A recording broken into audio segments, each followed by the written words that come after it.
Hi friends, welcome to Radha Manohari vlogs. మీరు ఇప్పుడు చూస్తుంది మన రెండు తెలుగు రాష్ట్రాల్లో ఉన్న అత్యంత శక్తివంతమైన క్షేత్రాన్ని.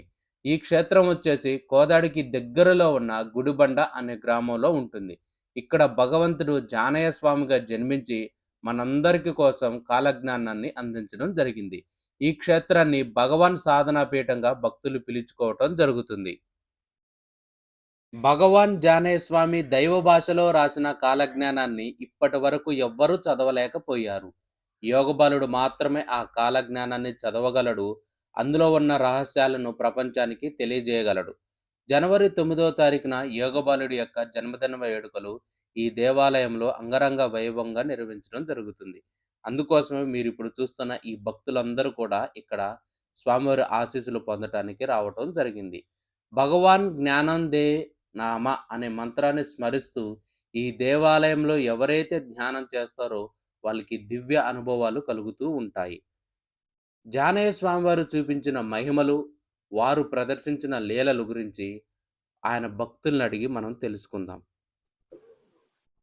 మీ పేరు సార్? నా పేరు రామరెడ్డి, తుమాటి రామరెడ్డి. ఈ గుడికి ఎప్పటి నుంచి వస్తున్నారు మీరు? 1997 సంవత్సరం జూన్ 15 నుంచి వస్తున్నాను.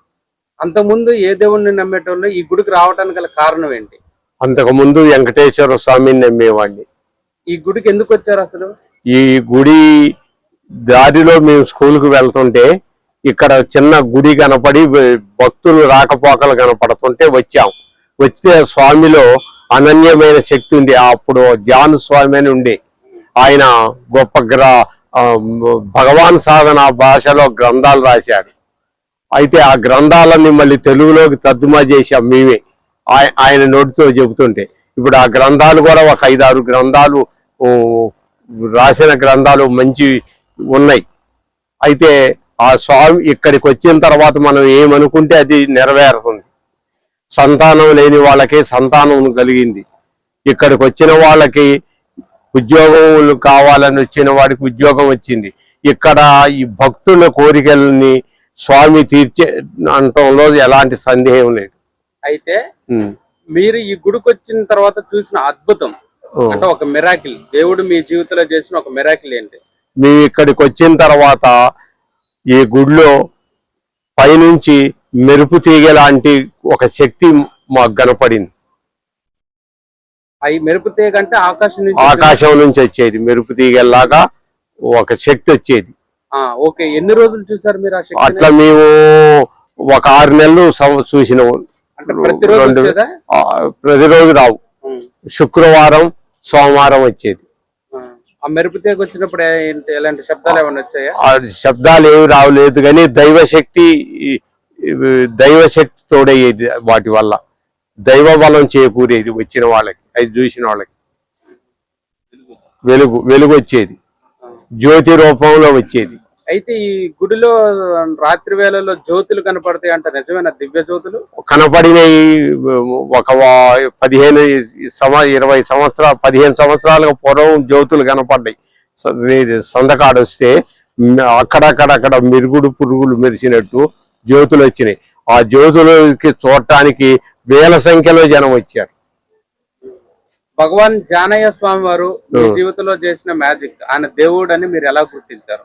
ఆయన ఏమిటంటే విద్యావంతుడు కాకపోయినా గొప్ప గ్రంథాలు నోటితోటే గొప్ప గ్రంథాలు రాపించాడు, నోటితో చెప్పి.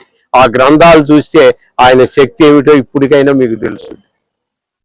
చదువు రాని వ్యక్తి ఒక గ్రంథాలు తయారు చేయటం ఏంటి? ఆయనలో భగవాన్ జానయ్య స్వామి విభూతి సృష్టించేవాడంట, నిజమేనది? సృష్టించేవాడు. చూసిన ఏ పదార్థంతో విభూతి సృష్టించేవాడు? చేతులతోటే ఆటోమేటిక్ సృష్టించేవాడు. విభూతి మీరు ఎప్పుడైనా పెట్టుకున్నాం? దాని వల్ల ఉపయోగాలు ఏంటి? దాని వల్ల ఏమి లేదు, దైవ స్వరూపం, దైవ శక్తి మెండుగా ఉంటది. దానివల్ల అనారోగ్య సమస్యలు ఉంటే పోతాయి. మీ పేరు సార్? పేరు వెంకటేశ్వర్లు, పి వెంకటేశ్వర్లు. నేను బిఎస్ఎన్ఎల్ లైన్ నుంచి రిటైర్డ్ అయినా. ఈ గుడికి ఎప్పటి నుంచి వస్తున్నారు సార్ మీరు? 1921 నుంచి వస్తున్నా. 2021 నుంచి వస్తున్నా. మంచి కార్యక్రమం బాగానే ఉంది. అంటే ఈ దేవుడి కాడికి రావాలనుకుంటే రాలేరు, ఆయనే రప్పించుకుంటాడు. మనం ఇలా పోదాం అనుకుంటే కలవదు, మామూలుగా ఉన్నప్పుడే దేవుడు రప్పించుకుంటాడు. ఇక్కడ ఒక స్మెల్స్ వచ్చాయి, మంచిగా సుగంధ వాసనలు, సాంబ్రాణి వాసనలు అవి బాగా వచ్చాయి. ఆ స్మెల్ చూస్తే అసలు ఇంకా మన ఇంట్లో ఉన్న పోద్ది అనమాట. మళ్ళీ మంచి ఎనర్జీ వస్తుంది ఆ వాసన పిలిచిన తర్వాత. అట్లా వచ్చేది. ఏదో ఒక సంవత్సరం మొత్తం ఇక్కడ జ్యోతులు వెలిగింది, బాగా జ్యోతులు వచ్చినాయి. పిల్లలు చుట్టూ తిరిగాయి, మళ్ళీ చేతులు పట్టుకుంటే మాయమైపోయాయి. అట్లా వచ్చింది స్థలం. అది బాగుంది. స్వామి ఉన్నప్పుడు బాగానే ఉండేది, మంచిగా స్వామి మంచిగా పూజ చేసేవాడు. అని ఆయన బాగా కష్టపడేవాడు. ఎవరికాడ రూపాయి డబ్బులు తీసుకునేవాడు. ఆ డబ్బులు తీసుకుంటే వాళ్ళు ఈ గుడి పెద్ద డెవలప్మెంట్ అయ్యేది. ఇంకోటి అర్జునుడు అనే ఇక్కడ జనాలు రాలేదు, ముఖ్యంగా కారణం అదే. డెవలప్ కాకపోవడం, ఆయనకు వచ్చి సాయం అంటాం అది అంటాం అని కొంచెం వ్యతిరేకంగా ఉంది ఊర్లో. అది ముఖ్య పాయింట్. అదే వేరే క్యాస్ట్ కమ్మారెడ్డి అయితే ఫుల్ డెవలప్ అయ్యేది ఈ గుడి. దానివల్ల అట్లా నడుస్తుంది. కొంచెం ఫస్ట్ నుంచి వచ్చిన భక్తులు వస్తున్నారు. అయితే భగవాన్ జానయ్య స్వామి ఈ చేసిన ఒక అద్భుతాన్ని చెప్పండి. మీ జీవితంలో కానీ స్వామివారి ఎక్కడైనా చేస్తున్నా మీరు చూస్తుంటారు కదా, అలాంటి అద్భుతం. అద్భుతం ఇక్కడే జ్యోతులు వెలిగటం, అదే అద్భుతం. ఆయన చేసిన జ్యోతులు ఇక్కడ జ్యోతులు ఆ గుడిలో కూడా వచ్చేది. ఆ మూలకి మీరు చూసారు జ్యోతుల్ని? చూసిన పట్టుకొని చేతులు పట్టుకుంటే మళ్ళీ మాయమైపోయి జ్యోతులు వచ్చినాయి. అంటే మెరుడు పువ్వు ఉంటదిగా, మెరుడు పువ్వు అట్లా ఇంత పొడుగు వచ్చేది, పట్టుకొని మళ్ళీ మాయమైపోయి. అది అద్భుతం. ఇంకా ఆయన చేస్తే అందరికి మంచిగా ఉండేది. డబ్బులు తీసుకునేవాడు కాదు, రూపాయి తీసుకోలే. అట్లా ఇంకా ఎవరు చూసిన మటుకు వాళ్ళు ఇక్కడ పెట్టుకోవటమే, కానుకలు వేసుకోవటమే, రూపాయి డబ్బులు తీసుకో. అది గ్రేట్. అంజమ్మ అండి, పిండిపోల అంజమ్మ. ఎప్పటి నుంచి వస్తున్నారమ్మా ఈ గుడికి? 20 సంవత్సరాలు అయింది కాబట్టి. మీ జీవితంలో ఈ గుడికి వచ్చిన తర్వాత జరిగిన ఒక అద్భుతం చెప్పండి.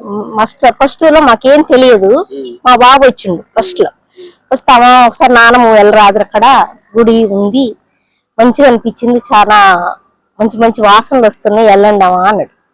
వెళ్ళినాం. వచ్చిన కానీ అప్పటి నుంచి మొదలు పెడితే ఇప్పటికీ వస్తూనే ఉంటాం. చాలా ఆ ఫోటో తీసి ఈ బూది ఎంతమందికైనా పెట్టేవాడు స్వామి.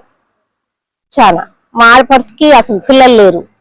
చాలా వచ్చి దండం పెట్టుకుని పోతే పాప పుట్టింది, మళ్ళా వచ్చి దండం పెట్టుకుంటే పాప పుట్టింది. చాలా మంచిగా అద్భుతం జరిగింది, చాలా సంతోషంగా ఉంది. ఎప్పుడు వచ్చినా ఇక్కడున్న స్వామివారు ఎప్పుడో మీ కల్లో కనిపించాడా? కనిపించి. ఏ విధంగా కనిపిస్తాడు? ఒక కాది కట్టుకొని సాయిబాబాది అట్లా కనిపిస్తాడు ఆయన. అంటే మన సమస్యలకు పరిష్కారం చెప్తాడు, కనపడతాడు ఆయన.